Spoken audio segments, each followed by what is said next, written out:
Imagine this.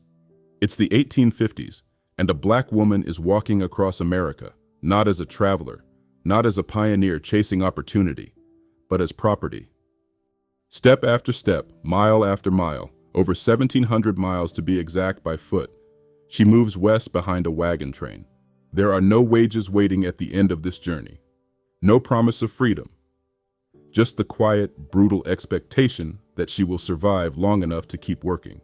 Her name was Biddy Mason. So how did an enslaved black woman who could not read or write manage to save $8.9 million during this time and go on to build Los Angeles, but yet remain unknown and forgotten? This is her remarkable journey. By the time her life was over, she would own pieces of downtown Los Angeles, land that would one day sit near the financial heart of the city, making her one of the wealthiest women in the region. But how exactly does a woman go from walking in chains to owning a city block? Let's take it back. Biddy Mason was born into slavery in 1818, somewhere in Georgia or Mississippi. Like so many enslaved black women, her early life wasn't recorded with care or dignity. There were no official birth certificates that honored her existence, only ownership records that treated her as inventory.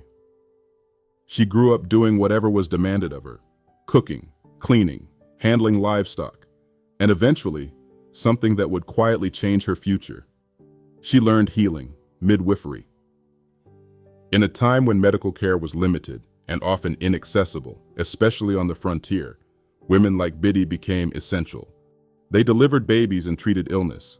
They relied on knowledge passed down through generations, African, Southern, and indigenous traditions, blended into survival-based medicine. But even that skill, something powerful and life-giving, wasn't hers to profit from yet, because she was still enslaved. At some point, Biddy was taken by Robert Smith, a Mormon enslaver who decided to move west. In the 1850s, he joined a wagon train heading toward what he believed would be opportunity in Utah and eventually California. And Biddy? She walked. Historians estimate the journey stretched roughly 1,700 miles. That's not a road trip. That's months of walking, often barefoot, behind wagons filled with people who were free while she was not. Imagine the physical toll, the exhaustion, the silence. Because enslaved people didn't just endure the labor, they endured the knowledge that their bodies didn't belong to them. When they finally reached California, everything should have changed. California had entered the Union as a free state in 1850, but freedom on paper didn't always translate into freedom in practice. Robert Smith continued to hold Biddy Mason and other enslaved people in bondage, quietly ignoring the law. There were no immediate consequences, no automatic liberation, just a continuation of slavery hidden in plain sight. But something was different now. Los Angeles had a small but growing community of free black people, and Biddy Mason found them. Somehow, through whispered conversations, quiet encounters, or brief moments of connection, she learned something that would shift the course of her life. She was not supposed to be enslaved anymore. You see, that knowledge alone was dangerous, because acting on it could mean punishment, separation from her children, or worse. But Biddy made a pivotal decision that was dangerous to do. In 1856, she took a step that was almost unthinkable for a black woman in her position. She went to court. The case would become known as Mason versus Smith. It wasn't just about her. It included other enslaved people Smith had brought with him. Here's what makes it even more striking. Biddy Mason couldn't even testify in her own case. Black people were often barred from giving testimony against white individuals in court, and yet the case moved forward. With support from free black community members and allies, the court ruled in her favor. Biddy Mason and her family were declared free. Just like that, the chains were legally broken. But freedom didn't come with land, or money, nor protection. It came with responsibility. Now she had to survive in a world that still didn't fully accept her as equal. And this is where the story takes a turn most people never hear. Biddy Mason didn't just survive, she built. She started working as a nurse and midwife in Los Angeles. And this wasn't small work, this was essential work. Women across the city, black and white, relied on her. She delivered babies, treated the sick, helped families in moments of crisis. And slowly, she began to earn something she had never been allowed to accumulate before: money. But she didn't spend it recklessly, she saved. And then she made a move that would change everything. She bought land. Now pause for a moment. This is the late 1800s. A formerly enslaved black woman is purchasing real estate in Los Angeles. Not renting, not working someone else's property, owning. Her first purchase came in the 1860s, and she didn't stop there. She continued acquiring land in areas that, at the time, didn't seem particularly valuable. But cities grow.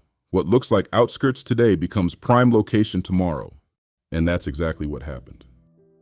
As Los Angeles expanded, Biddy Mason's properties ended up sitting in increasingly valuable areas, near what would become the city's commercial and financial center. She built homes on the land. She rented them out. Biddy also reinvested and expanded. Over time, her wealth grew to an estimated $300,000. That is over $8.9 million in today's time. Let that settle in. A woman who once had no legal ownership of her own body now owned land that generated wealth in one of America's fastest growing cities. But here's what makes her story even more powerful. She didn't hoard it, Biddy Mason gave back. She became deeply involved in the community, helping to establish what is now known as the First African Methodist Episcopal Church in Los Angeles in 1872, one of the oldest black churches in the city. Biddy even donated to schools and helped the poor. She truly had a philanthropic heart. She opened her doors to those in need. People began calling her Grandma Mason. Not because of age alone, but because of what she represented: stability, care and protection, and importantly, legacy. And yet, despite all of this, despite the land, the wealth, the impact, her name doesn't come up in most history classes. There are no widespread textbook chapters dedicated to her, no major films telling her story. For decades, even her grave went unmarked.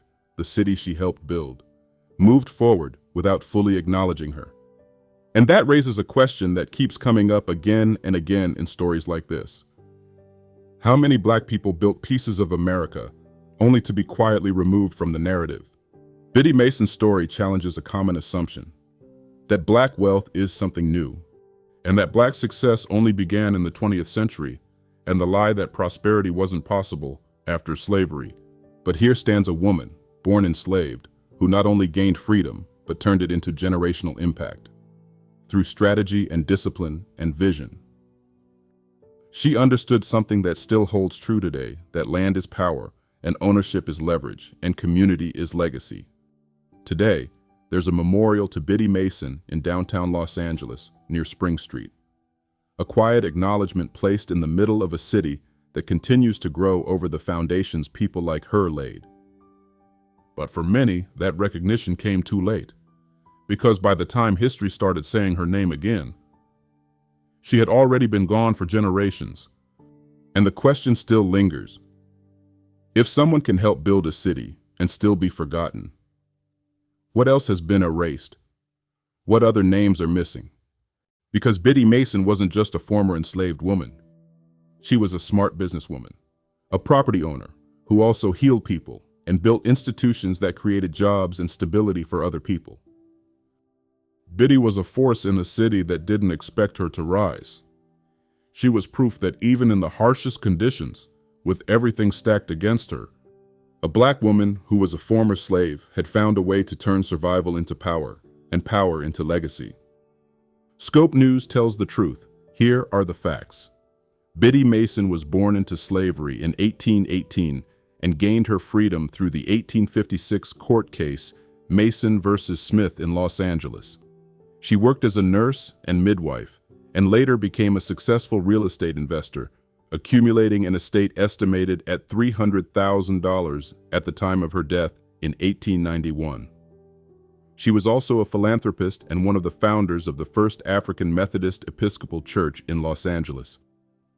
Her life and legacy have been documented by historical archives, including court records, church histories, and regional historical societies, as well as reporting from black media outlets and historical organizations. Legal disclaimer. This content is for educational, informational, and entertainment purposes only.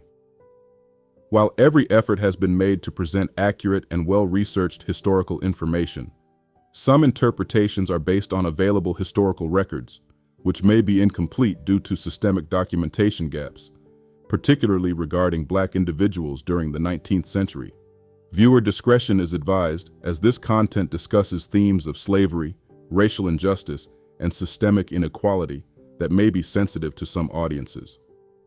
This material is not intended to defame or misrepresent any individual or group, but to highlight historical narratives that have been underreported or overlooked.